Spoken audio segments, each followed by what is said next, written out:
बढ़ा दो। मैं जिस पहले ये माइक ठीक था, ये क्या कर दिया आपने? इसकी आवाज पहले जैसी करो। नीरज जब पढ़ रहा था, नीरज जब, हाँ ऐसे ऐसे। अब इस पे उंगली मत करना बीच बीच में। ये माइक वाले बीच बीच में उंगली कर देते हैं। एक बोध कथा मैं मंगल साहब में सुना रहा हूं। एक गरीब किसान अपने खेत में फसलों की सिंचाई कर रहा था। अचानक 4 लेन से एक BMW आके रुकी। उसमें से एक धवल दिव्य नरपुंगव बाहर आया और बाहर आते ही कहने लगा, वाह, गन्ने की फसल क्या लहलहा रही है। तो किसान उसके चरणों में गिर पड़ा, बोले, आज तो मेरे भाग्य खुल गए, मेरे खेत पे कृषि मंत्री जी आ गए। उसने कहा, तुमने कैसे पहचाना? मेरी गुप्त यात्रा है, मैंने किसी को नहीं बताया। तो किसान ने कहा, हंसते हुए, आनंद लीजिए। किसान ने कहा, क्या मजाक करते हैं साहब, जैसे ही आपने गेहूं की फसल को गन्ने की फसल बताया, मैं समझ गया आप ही कृषि मंत्री हैं। यह होती है व्यंग की भाषा। हमारे बीच में एक व्यंग्यकार हैं जो बैठे हुए हैं, पहली बार मेरा सौभाग्य मैं उन्हें सुनूंगा।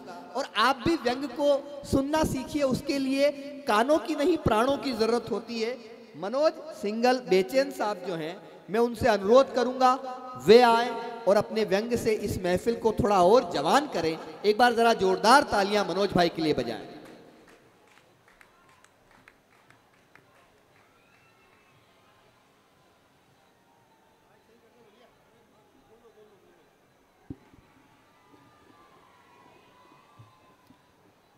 सर्वप्रथम मां शारदे को नमन करता हूं, यशस्वी मंच को प्रणाम करता हूं और महाकाल की नगरी सरमथुरा के सुधी श्रोताओं को, प्रबुद्ध नागरिकों को प्रणाम करता हूं। आदरणीय डॉक्टर साहब बैठे हैं, नगर पालिका के अध्यक्ष जलालुद्दीन जी भी हैं, अपने ईओ साहब भी हैं, दीपक जी। महाराणा प्रताप की नगरी से अजात शत्रु पधारे हैं पूरे राजस्थानी पोशाक में। और जो महाराणा प्रताप के प्रिय घोड़े चेतक के लिए जो आज पूरे देश में जाने जाते हैं, भाई अजय अंजाम जी हमारे बीच हैं, चेतक की कविता पढ़ेंगे, आनंद लीजिएगा।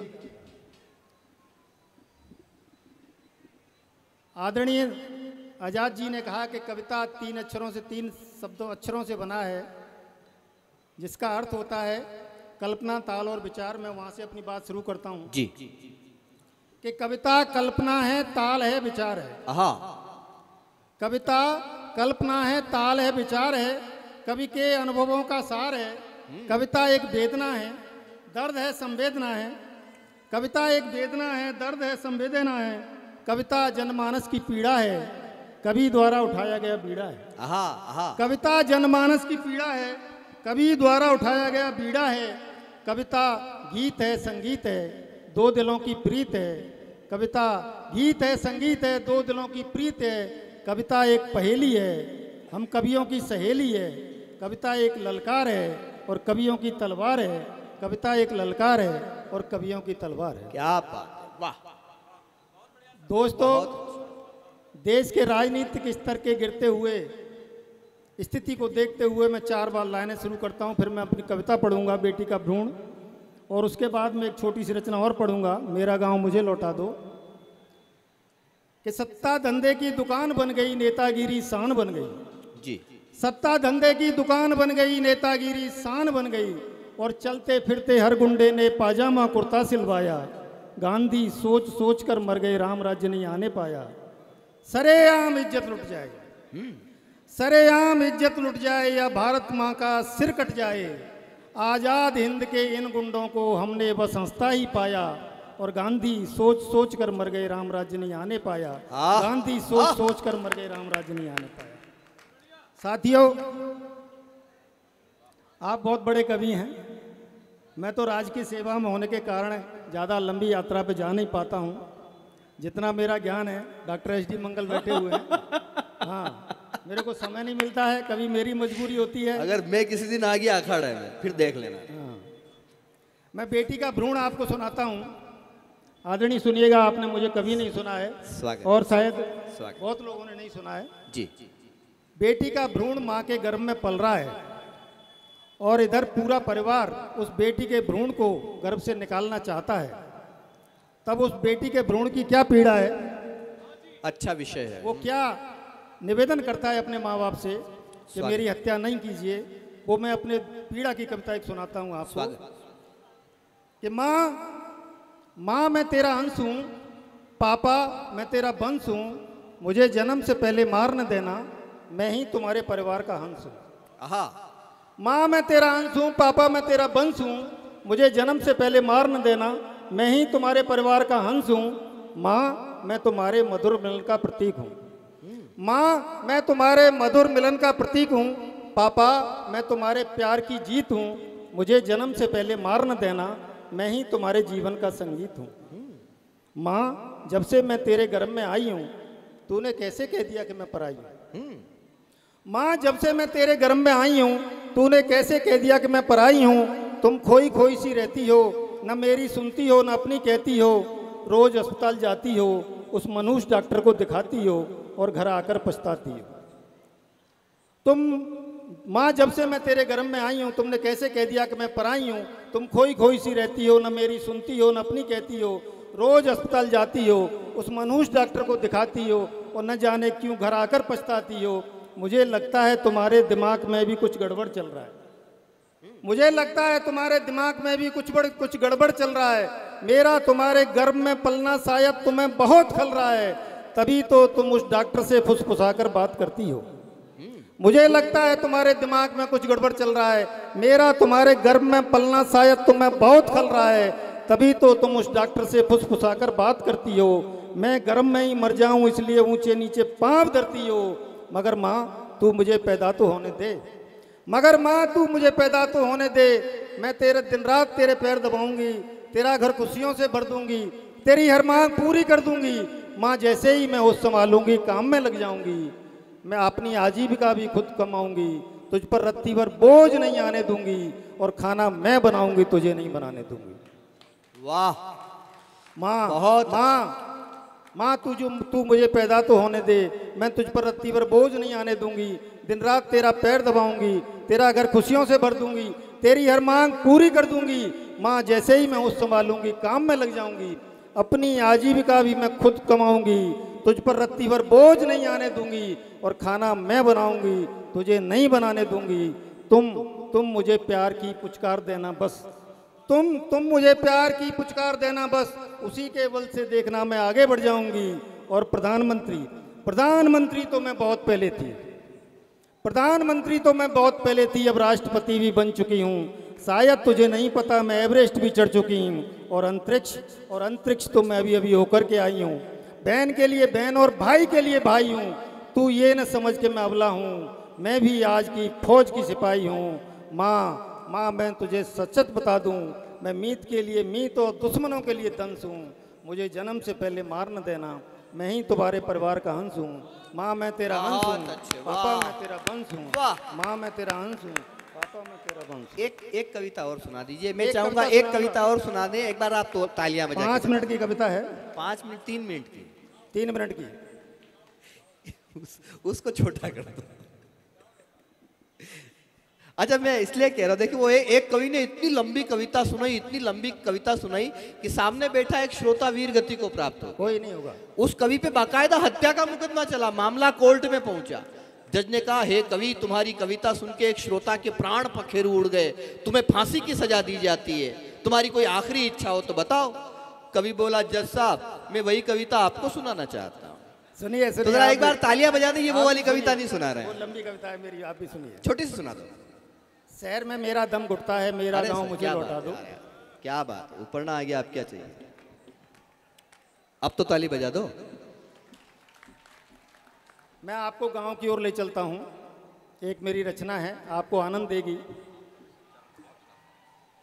देखिए, हम और आप सभी लोग गांव से निकले हैं, बड़े बड़े शहरों में आ गए, लेकिन वो आनंद जो गांव में था वो आज भी हमारी स्मृतियों में शेष है। तो उस आनंद को मैं रिपीट कर रहा हूं, आपके बीच ला रहा हूं। सुनिएगा, मैं मंच का भी ध्यान चाहूँगा। कि कविता का शीर्षक है कि शहर में मेरा दम घुटता है, मेरा गांव मुझे लौटा दो। शहर में मेरा दम घुटता है, मेरा गांव मुझे लौटा दो।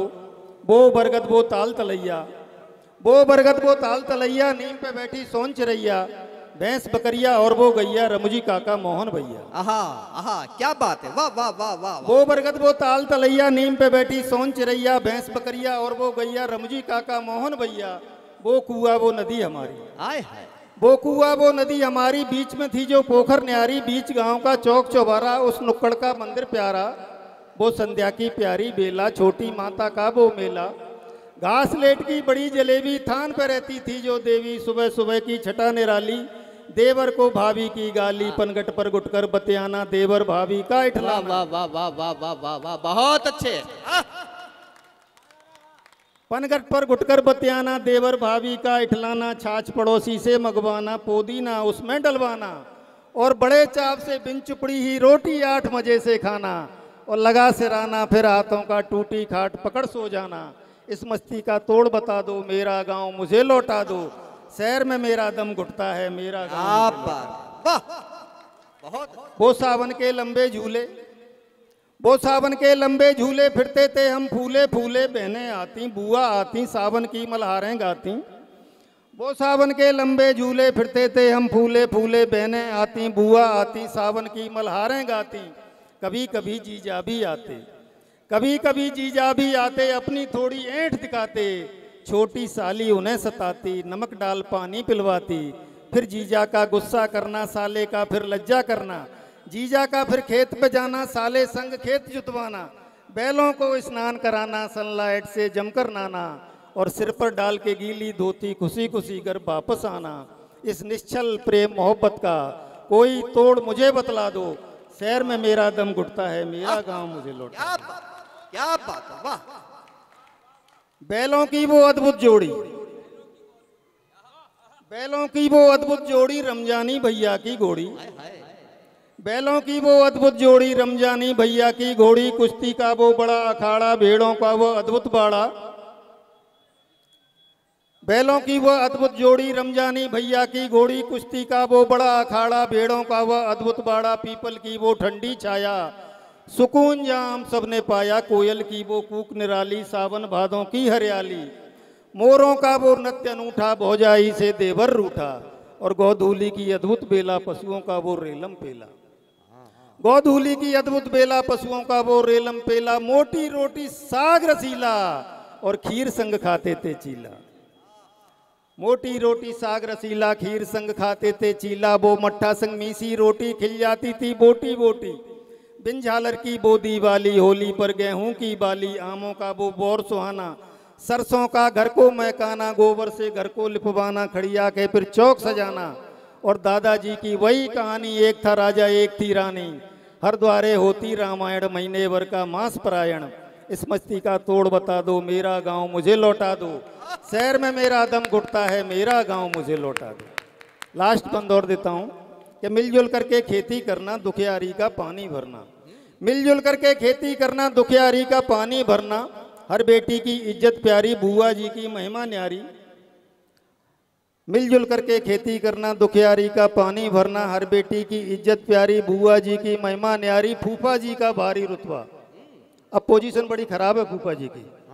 फूफा जी का भारी रुतबा, मन चाहा था उनका फतवा, बिटिया की वो दुखद विदाई।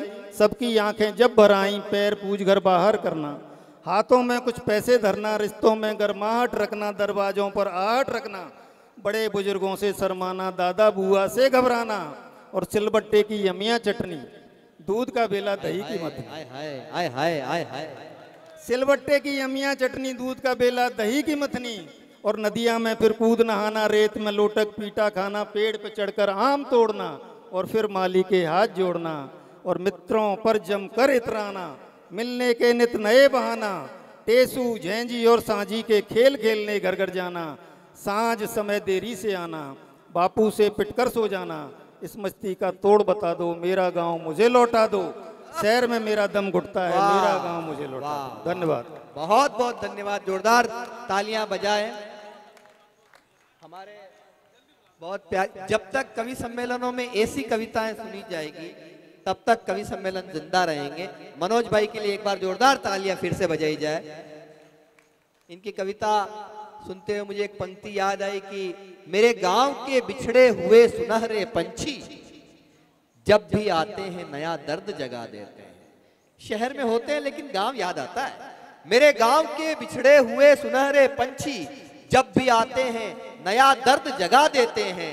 हम न भेजेंगे कोई प्यार का खत आपके पास, आप उन मासूम परिंदों को जला देते हैं, आप उन मासूम परिंदों को जला देते हैं। मनोज जी की कविता सुनते हुए आपको थोड़ा दिमाग लगाना पड़ा होगा। अब मैं उस कवि को बुला रहा हूं जिसकी कविता सुनते आपको दिमाग लगाने की जरूरत नहीं है, क्योंकि वो दिमाग से लिखता ही नहीं है, वो दिल से लिखता है, और दिल से लिखता है, दिल से जुड़ता है। लेकिन होशियार इतना है, गोबर सूंघ के भैंस की उम्र बता देता है। वो इतने तात्कालिक विषयों पे कविता लिखता है कि कविता तो वायरल होती है, कई बार विषय भी प्रतीक्षा करते हैं। घटना पे कविता लिखने वाला कवि वो, इधर घटना भेजी जाती है, उधर कविता तैयार होके बिल्कुल बाहर आ जाती है। कई बार घटना प्रतीक्षा करती है कि अगर गौरव चौहान कविता लिख दे तो मैं घटूं। जो मेरी बात समझ गए हैं वो एक बार जोरदार तालियां बजाए। मैं गौरव चौहान को बुला रहा हूं, इटावा से है और इन दिनों बड़ा है। बड़ा इसलिए कि उसका नाम बड़ा हो गया है, मुझे बड़ा भाई फिर भी कहता है, ये इसकी बड़ा दिल है, वरना कुछ मैं ऐसे बड़े लोगों की नीचाई से वाकिफ हूँ। मैंने कई बड़े देखे हैं जो बहुत बड़े हो गए फिर भूल गए, पर तू अभी तक बड़ा उतना नहीं हुआ एक भूला है। एक बार जोरदार तालियां बजाएं गौरव चौहान के लिए।